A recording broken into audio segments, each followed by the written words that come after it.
Welcome to Little Story Corner, a place where heartfelt stories inspired by real-life experiences come to life. And now let today's story begin. Mom, I'm so sorry. My son's voice broke in the middle of the ballroom as he dropped to his knees in front of me. The music stopped instantly. Nearly 200 wedding guests turned toward us beneath crystal chandeliers, while Daniel Carter, the successful Chicago attorney everyone admired, cried openly at his own wedding reception. His bride stood frozen beside him. Her mother looked pale, and I sat there trembling, unable to speak. Just 1 hour earlier, half those people thought I worked there. My name is Linda Carter. I'm 67 years old, widowed, and for most of my life, I work jobs. People rarely notice unless something goes wrong. Waitress, house cleaner, laundry attendant. The kind of jobs that leave your back hurting long after retirement. The morning of Daniel's wedding, I woke before sunrise in my small hotel room outside Chicago. I sat quietly on the edge of the bed, staring at the navy blue dress hanging from the closet door. It wasn't new. I'd worn it to church Christmas dinners and funeral services over the years. I had altered it myself twice because buying another dress simply wasn't practical on my budget. Still, I pressed it carefully the night before. I wanted to look nice for my son. Daniel was my only child. I raised him alone after my husband Frank died in a factory accident back in Ohio when Daniel was only 9 years old. Everything I had after that went to him. And honestly, I would have done it all again. By 8:30 that morning, I arrived at the Grand Willow Country Club. The place looked enormous: marble floors, white columns, flower arrangements taller than my kitchen table. The kind of place where people spoke softly because everything already looked expensive. I suddenly became very aware of my old shoes. At the entrance, the young valet smiled politely. "Catering delivery goes around back, ma'am." I blinked. "Oh, I'm not with catering." His face turned red immediately. "I'm sorry." I smiled gently. "It's all right." Because women my age learn how to survive embarrassment quietly. Inside, everyone rushed around preparing for the ceremony. Servers carried silver trays while bridesmaids hurried across the ballroom in silk robes. I spotted Daniel near the stage talking to his future father-in-law. He looked handsome, successful, comfortable, like a man who belonged in places like this. For a moment, I forgot how lonely I felt. Then little things started happening. One woman handed me an empty champagne glass without looking at my face. Another guest asked where the coffee station was. A teenage girl passed me her coat while checking her phone. Each time I politely explained, "Oh, I don't work here." Most apologized quickly, but not warmly, more like embarrassment over making a social mistake. I tried not to let it hurt. Still, there's something painful about realizing people see your clothes before they see your face. Around noon, I noticed one of the floral centerpieces leaning sideways near the back tables. Without thinking, I fixed it before it could fall. That was when I heard someone whisper behind me. I thought the club hired younger staff for weddings. A few women laughed softly. I kept adjusting the flowers like I hadn't heard them. At my age, dignity sometimes means pretending not to notice cruelty. A little later, I finally saw Emily the bride. Unlike the rest of her family, Emily had always been kind to me. The moment she saw me, her whole face softened. "Linda, you made it." She hugged me tightly. "You look beautiful," she said. Nobody had said something that kind to me in a very long time. Before I could answer, her mother called sharply from across the room. "Emily, sweetheart, the photographer needs you." Emily squeezed my hand apologetically before hurrying away, and suddenly I was standing alone again. About an hour before the ceremony, I walked down a side hallway searching for the restroom when I overheard voices through a partially open door. One of them belonged to Emily's mother.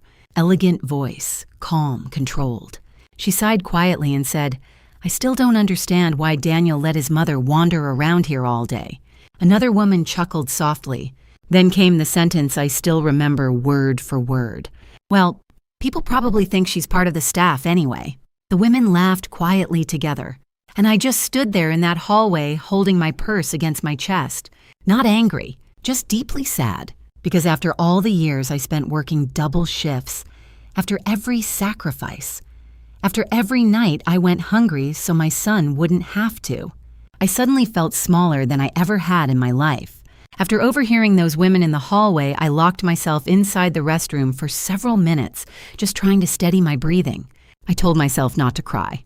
Not today. I dabbed the corners of my eyes carefully with toilet paper so I wouldn't ruin the little makeup I had put on that morning.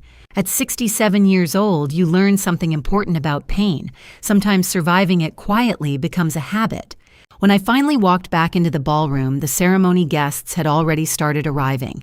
Women in elegant dresses filled the room with perfume and laughter, while men in tailored suits stood near the bar discussing golf courses, investments, and retirement homes in Florida. I felt invisible moving through them, like a ghost carrying an old handbag. I found my seat assignment near the back corner of the room, only a few feet from the kitchen doors swinging open and shut behind me. Table 27. Not with family, not near Daniel, not even close to the bride and groom's friends. For a moment, I simply stared at the little white card with my name written in gold ink. Linda Carter. It looked strange sitting there all alone. I told myself there had probably been some mistake, but deep down, I knew better. A young server walked by holding trays of iced water. "You all right, ma'am?" he asked kindly. I nodded too quickly. "Oh yes, I'm fine." He smiled politely and moved on. But I wasn't fine, because sitting there near the kitchen doors, listening to plates clatter behind me, suddenly brought back memories I hadn't thought about in years. The sound reminded me of the diner where I worked after Frank died. Daniel was 9 years old the morning 2 men from the factory came to our front door. I still remember the snow melting on their boots while they stood in my living room, holding their hats awkwardly in their hands. I knew before they spoke. You always know. After the funeral bills started arriving faster than sympathy cards. Mortgage, electricity, medical debt. I was 37 years old and terrified. So I took every job I could find. Mornings at the Maplewood Diner, afternoons cleaning offices, night shifts folding laundry at a nursing home twice a week. There were years when I barely slept more than 4 hours a night. But Daniel never knew how scared I really was. I worked hard to keep it that way. When he was 13, he wanted to quit baseball because he overheard me worrying about money on the phone. That night, I sat beside him on our old couch and said, "You keep playing sweetheart. Let me worry about grown-up things." The truth, I skipped dinner 3 nights that week to pay for his uniform. But he never found out. At least I don't think he did. As the wedding guests slowly filled the ballroom, I watched mothers fixing their daughters' dresses and fathers proudly greeting relatives near the entrance. And suddenly, I remembered Daniel's high school graduation. He had looked so handsome in his blue gown. After the ceremony, he hugged me tightly in the parking lot and said, "One day I'm going to buy you a beautiful house, Mom." I laughed and told him, "You just go live your life." And for a while, he stayed exactly the same. Kind, warm, grateful. Even during law school, he called nearly every Sunday. But things changed after he moved to Chicago. Slowly, quietly. At first, it was little things. He stopped inviting me when coworkers gathered for dinner. Then he stopped talking about home. Eventually, conversations became shorter. "Busy week, Mom. I'll call you later. Work's been crazy." I never blamed him. Successful people live busy lives. Still, there were moments that hurt more than others. The first time I met Emily's parents, her mother glanced at my department store purse and asked, "So what does your husband do?" When I explained Frank had passed years earlier, she smiled politely, but didn't ask another question the rest of dinner, as if widowhood and poverty had already explained enough about me. The ballroom lights dimmed slightly as guests began taking their seats for the ceremony. Soft piano music floated through the room. Then I saw Daniel near the altar. For one brief moment, his eyes searched across the crowd until they found mine, and something unexpected happened. He looked away almost immediately, not cruelly, not coldly, but almost nervously, like seeing me reminded him of something he didn't want other people to notice. That hurt more than the comments, more than the whispers, more than table 27 beside the kitchen doors. Because no matter how old a child becomes, a mother still notices when her son is ashamed of her. And sitting there alone in that crowded ballroom, I suddenly realized something heartbreaking. I had spent my entire life protecting Daniel from the pain of being poor, but somehow I never protected him from the shame of it. The wedding ceremony itself was beautiful. I'll give them that. White roses lined the aisle. Candles flickered softly near the altar while a string quartet played somewhere behind the guests. For a little while, sitting quietly in the back corner, I almost forgot the heaviness inside my chest. Almost. When Daniel walked down the aisle, everyone turned to admire him. And they should have. He looked successful, confident, important. Everything I had prayed for during those long nights working double shifts. Then Emily appeared beside her father, and the entire ballroom seemed to soften around her. She truly loved my son. I could see it in the way she looked at him. That mattered to me more than money ever could. During the vows, Daniel finally glanced toward me again. This time, he held my eyes for one extra second, long enough for me to notice the guilt there. Then the moment passed. After the ceremony ended, guests flooded toward the cocktail area, laughing and congratulating one another. I stayed near the edge of the room because crowded spaces exhaust me more these days. A young woman carrying a designer handbag walked directly toward me and smiled impatiently. "Excuse me, can you take a picture of us?" Before I could answer, she handed me her phone. 3 women immediately gathered together, posing with champagne glasses, while I stood there awkwardly holding the camera. I almost corrected them, but something inside me was simply too tired. So I took the photo. Maybe one more, another woman said. Afterward, they thanked me absent-mindedly and walked away without ever realizing I was the groom's mother. I stood there staring at the phone-shaped imprint still pressed into my palm. Then someone behind me said quietly, "That was rude." I turned to see Emily watching the women walk away. Her expression looked troubled. "I'm all right," I said quickly. But Emily didn't look convinced. A few minutes later, guests began moving into the reception ballroom. Waiters carried trays of appetizers while soft jazz music floated through the speakers. I found table 27 again, still beside the kitchen, still alone. Most seats nearby belonged to distant co-workers and elderly relatives from Emily's side of the family.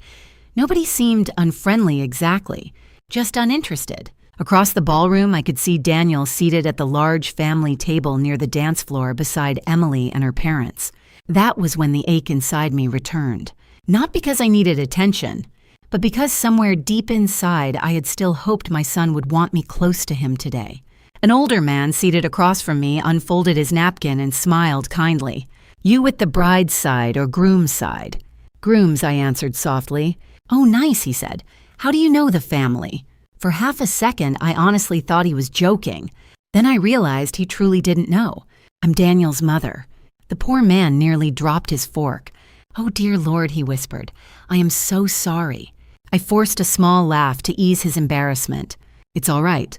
But the truth was, it wasn't all right anymore. As dinner continued, little moments kept piling up. A woman asked if I could help clean a wine spill because you probably know where the towels are. Someone else asked me to move extra chairs near the wall. Every single time, people apologized afterward. But apologies still leave bruises, especially when they happen all day long. Halfway through dinner, family photographs began near the stage. One by one, relatives gathered around the bride and groom, while photographers adjusted lights and shouted instructions. I watched quietly from my seat. Nobody called my name. At first, I assumed they were starting with the bride's relatives. Then cousins joined. Then coworkers. Then college friends. Still no one asked for me. The ballroom suddenly felt too warm. I stood slowly and slipped out through the side hallway before anyone noticed. The corridor outside was dim and quiet compared to the laughter inside the reception hall. I found a small bench near the coat room and sat down carefully. For the first time all day, I finally let myself cry. Not loudly, just the exhausted kind of crying older women do after spending years holding themselves together. I reached into my purse and pulled out the old photograph I carried almost everywhere. Daniel at 10 years old, missing front teeth, baseball cap crooked sideways, smiling like the whole world belonged to him. I stared at that little boy's face through blurry tears, and suddenly memories came rushing back so fast they almost stole my breath. Daniel sleeping beside me on the couch during winter power outages. Daniel pretending not to notice when I skipped dinner. Daniel hugging me after law school acceptance letters arrived. That little boy had once looked at me like I hung the moon. So where had that child gone? My hands trembled as I whispered softly into the empty hallway. Maybe I shouldn't have come. And just as the words left my mouth, I heard footsteps stop behind me.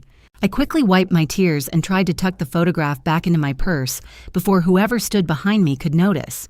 But it was too late. "Mom!" Daniel's voice sounded uncertain, quiet. I froze instantly. When I turned around, my son was standing there in his tuxedo, staring at me with confusion and concern written all over his face. For a second, neither of us spoke. The music from the ballroom sounded distant out in the hallway, muffled behind heavy doors. Somewhere nearby, dishes clattered inside the kitchen. I forced a smile. "You should be inside," I said softly. "People are probably looking for you." But Daniel didn't move. His eyes dropped toward the photograph trembling in my hands. The old baseball picture. He recognized it immediately. "You still carry that?" he asked quietly. I looked down at the picture and smiled sadly. "Of course I do." Something changed in his face then. Not embarrassment, not discomfort. Something heavier. He sat beside me slowly on the bench like a little boy again, careful not to wrinkle his tuxedo jacket. For a long moment, he just stared ahead at the empty hallway. Then he noticed my eyes, red from crying. And suddenly, my grown son looked devastated. "Mom," he whispered, "were you crying?" I shook my head automatically. "No, sweetheart, I'm all right." The lie sounded weak even to me. Daniel leaned forward, elbows resting on his knees, and covered his mouth with one hand the way he used to do while thinking through difficult cases. But this wasn't a courtroom. This was his mother sitting alone beside the coat room at his wedding. And for the first time that day, he truly saw me. Not the old-fashioned woman from Ohio, not the mother he carefully kept separate from his wealthy life in Chicago. He saw the woman who had carried him through every hard year of his life. I watched his expression slowly fall apart. His eyes moved over my dress, my old shoes, the cardigan I'd owned for nearly 10 winters. And I could almost feel the memories returning to him one by one. The winters when our apartment heat barely worked. The nights I came home smelling like bleach from cleaning offices. The mornings I pretended I already ate breakfast so he could finish the last eggs in the refrigerator. Daniel suddenly closed his eyes tightly, and when he spoke again, his voice cracked. "Oh God." I looked at him carefully. "What is it?" But he shook his head slowly like he couldn't even explain it yet. Then very quietly, he said I didn't even notice. That sentence broke my heart more than anything else, because he was telling the truth. He hadn't noticed where they seated me. He hadn't noticed people mistaking me for staff. He hadn't noticed I'd disappeared from the reception. My son had spent so many years trying to belong in this new world that he stopped seeing the woman who gave him the chance to enter it. Daniel suddenly looked at me again, panic filling his face. "Mom, has this been happening all day?" I tried to protect him even then.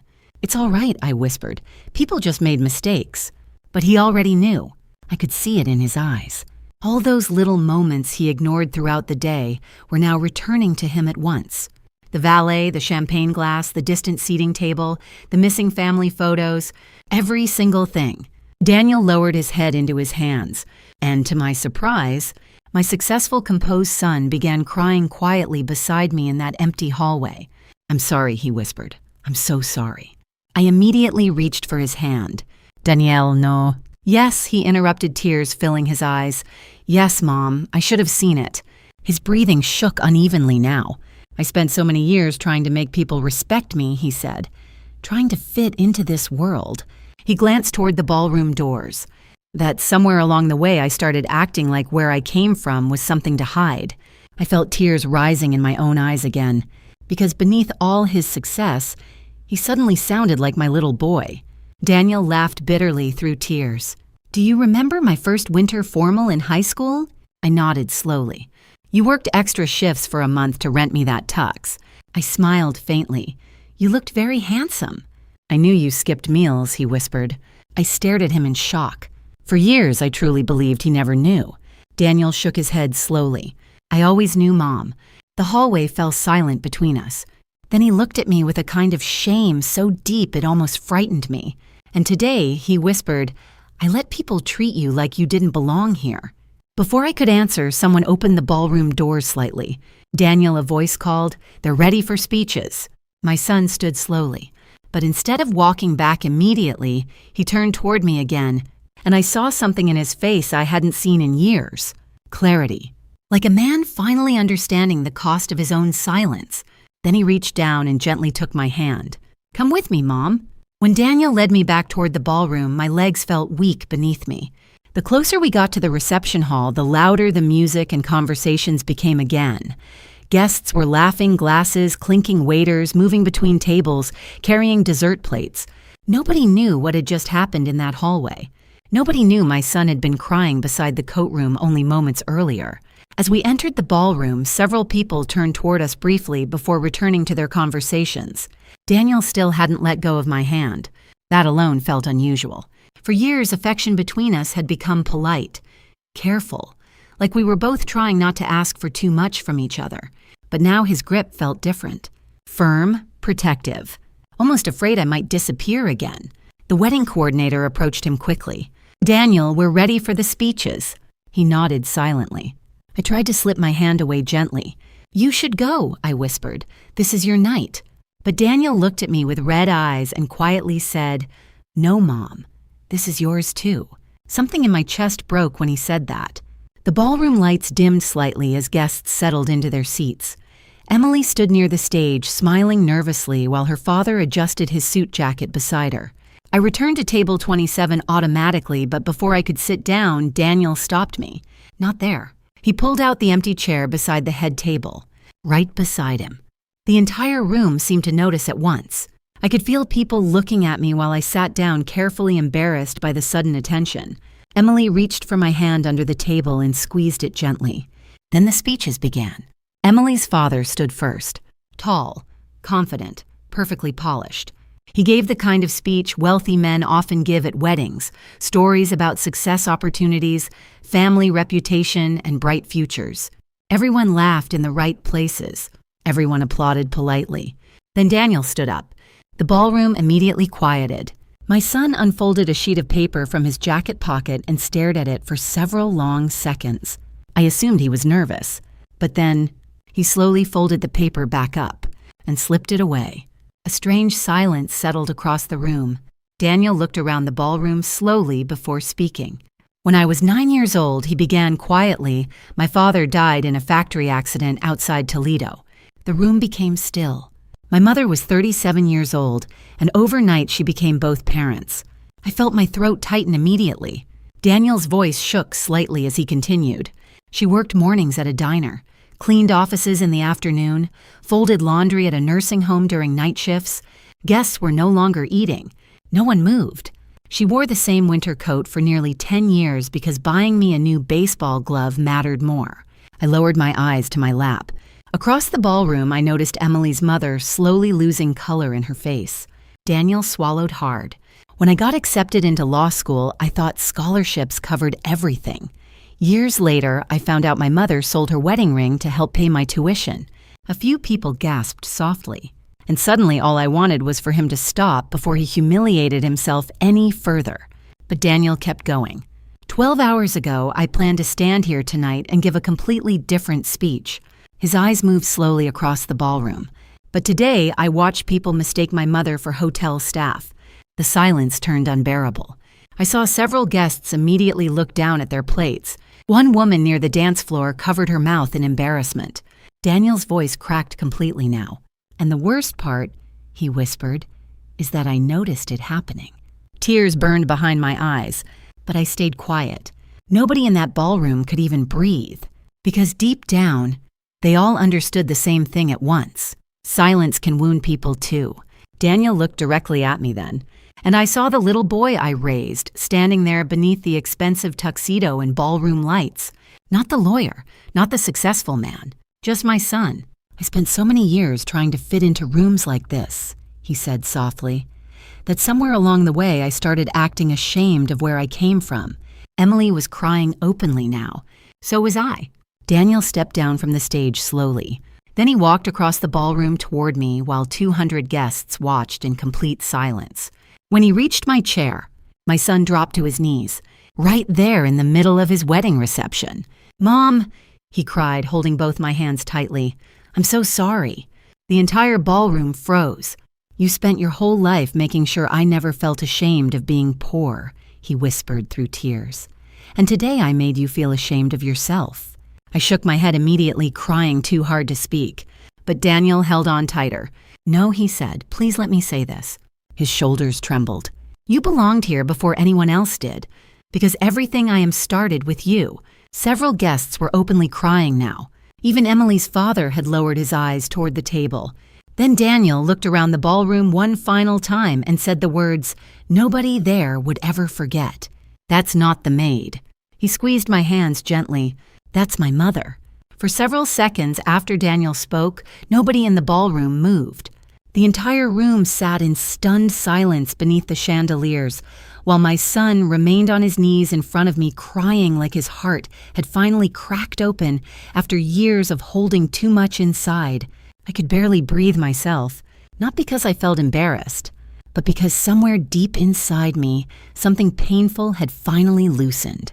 All day long, I had felt invisible, and suddenly, everyone was looking at me. Not at my old cardigan, not at my worn shoes, at me. Daniel wiped his face quickly, though tears still kept falling. "I don't know when I started caring so much about impressing people," he admitted quietly. "Somewhere along the way, I became afraid that people would judge where I came from." His voice trembled harder. "And instead of protecting you, I protected myself." The honesty in those words hurt, but it also healed something. Because older people know this truth better than anyone. Sometimes love arrives through painful honesty. I reached up and touched his cheek gently. "You don't have to punish yourself anymore," I whispered. But Daniel shook his head immediately. "No, Mom, you spent your whole life sacrificing for me. The least I can do is tell the truth." Across the ballroom, I noticed Emily quietly wiping tears beside her mother. Then something unexpected happened. Emily stood up slowly and walked toward us. For one frightened second, I worried she might feel angry that her wedding reception had turned into something emotional and uncomfortable. Instead, she knelt beside Daniel and took my hand. "I'm sorry too," she whispered through tears. "I should have noticed what was happening sooner." I squeezed her fingers gently. "This isn't your fault, sweetheart." But Emily lowered her eyes. "Yes," she said softly, "a little bit it is." Her mother suddenly stood from across the room. The entire ballroom seemed to tense again. Elegant, perfectly dressed, always composed. But now she looked deeply uncomfortable. She walked slowly toward our table while dozens of guests watched silently. When she finally reached me, she hesitated for several seconds before speaking.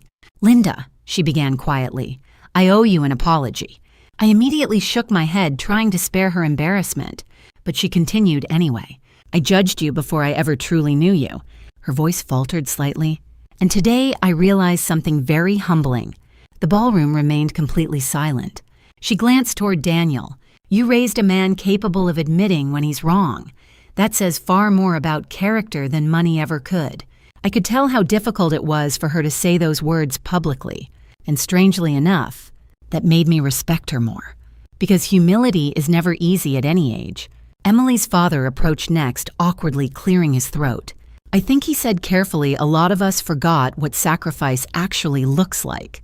Nobody laughed. Nobody whispered. People simply listened. One of the older women near the dance floor dabbed tears from her cheeks, using a linen napkin. A waiter standing near the bar looked emotional himself. And for the first time that entire day, I no longer felt alone. Then Daniel stood up slowly and looked toward the band. "Could you play the mother-son dance now?" he asked. The musicians exchanged surprised glances before nodding. Soft piano music began filling the ballroom. I looked at Daniel in complete shock. "Oh, honey, no," I whispered quickly. "You already had enough attention tonight." But my son smiled sadly through wet eyes. "I think I spent too many years not giving you enough." Before I could protest again, he gently held out his hand. The same way Frank used to do years ago in our tiny kitchen whenever an old song came on the radio. And suddenly, I couldn't stop crying. The ballroom lights dimmed slightly while Daniel led me onto the dance floor. Nobody spoke. 200 people simply watched quietly as my son wrapped his arms around me and rested his forehead briefly against mine. "I'm sorry it took me this long," he whispered. I closed my eyes tightly. "You came back," I whispered back. And in that moment, I realized something important. Children don't stop being our children just because they grow older. Sometimes they simply lose themselves for a little while. As we swayed slowly beneath the chandeliers, memories flooded through me. Daniel at 5 years old, holding my hand crossing the street. Daniel asleep on my shoulder after Little League games. Daniel hugging me after law school graduation. All those versions of my son still existed somewhere inside the man standing before me now. The music continued softly while guests watched in silence. No one seemed interested in status anymore, or expensive dresses, or social appearances. For one quiet moment, all anyone could see was a mother and her son finding their way back to each other. 3 months after the wedding, Daniel called me on a Sunday morning. Not a rushed call between meetings, not a quick text message. A real phone call. "Mom," he said warmly, "Emily's making pot roast tonight. Will you come over?" I smiled before I even answered. "I'd love to." Chicago was colder by then. Snow lined the sidewalks as I walked carefully from my car to Daniel and Emily's townhouse, carrying a small apple pie I'd baked that morning. Daniel opened the front door before I even knocked. And for the first time in years, my son looked completely at peace when he saw me. No nervousness, no distance, just happiness. "There she is," he smiled, pulling me into a hug.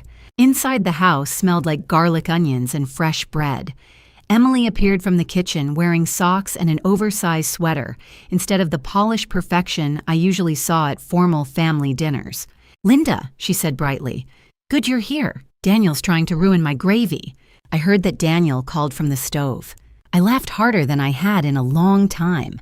It felt normal, comfortable, like family should feel. While Emily finished dinner, Daniel helped me hang my coat near the front hallway. That was when I noticed something sitting on a shelf beside the living room window, a framed photograph from the wedding. Not the ceremony, not the cake cutting. It was the moment Daniel had knelt in front of me during his speech, his hands holding mine, both of us crying. I stared at the picture quietly. Daniel followed my eyes and looked embarrassed for half a second. Emily framed that the week after the wedding, he admitted softly. "It's beautiful," I whispered. Then he surprised me again. "I spent years displaying diplomas and awards in this house," he said quietly, "but that's the first picture I've ever truly been proud of." My throat tightened immediately.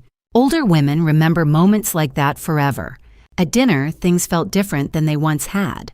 Emily asked for my recipe for sweet potatoes. Daniel refilled my tea before I even asked. Nobody rushed me when I spoke. And most importantly, nobody acted embarrassed by me anymore. Halfway through dinner, Daniel suddenly grew quiet. "There's something I need to tell you," he said. I looked up carefully. He rubbed his hands together nervously like he used to before school presentations as a boy. "I started therapy last month." The room became still. Daniel looked down at his plate before continuing. "I think I spent most of my adult life trying to outrun the fear of being poor again." Emily reached for his hand gently, and somewhere along the way he said quietly, "I confused success with worth." I listened silently, because sometimes parents spend years waiting for their children to understand things that can only be learned through pain. Daniel looked at me with tears gathering in his eyes again. "You gave me everything," he whispered, "and somehow I made you feel small." I shook my head softly.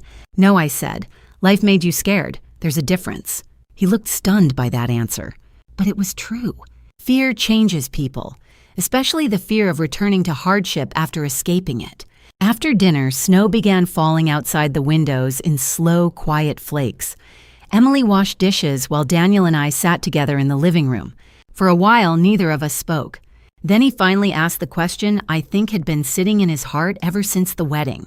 "Did you ever resent me?" I looked at my son carefully, the little boy who once slept beside me during thunderstorms, the young man I had worked 3 jobs to protect, the grown man who finally found his way back home. And I answered honestly. "No," I said softly, "but I missed you." Daniel lowered his head immediately, and this time the silence between us felt healing instead of painful. Before I left that night, Emily hugged me tightly at the front door. "Next Sunday, too?" she asked. I smiled, "Only if Daniel stays away from the gravy." They both laughed. As I walked toward my car through the falling snow, I realized something important. The deepest wounds inside families rarely come from cruelty. Most of the time, they come from silence, from pride, from people forgetting to see each other clearly. But sometimes life gives us another chance, another dinner, another conversation, another dance. And sometimes that second chance becomes the thing that saves a family. If this story touched your heart, I hope it reminds you to hold close the people who sacrificed quietly for you, the ones who stood beside you long before success money or status ever arrived. And if there's someone you've been meaning to call, maybe today is the day. Thank you for listening to my story. Please like, share, and subscribe if you'd like to hear more heartfelt stories like this one. Thank you so much for listening to my story. If you enjoyed it, please support the channel by subscribing, liking, and sharing this video with others. And feel free to leave your thoughts and suggestions in the comments below. Your feedback truly helps us improve and create even better stories for you.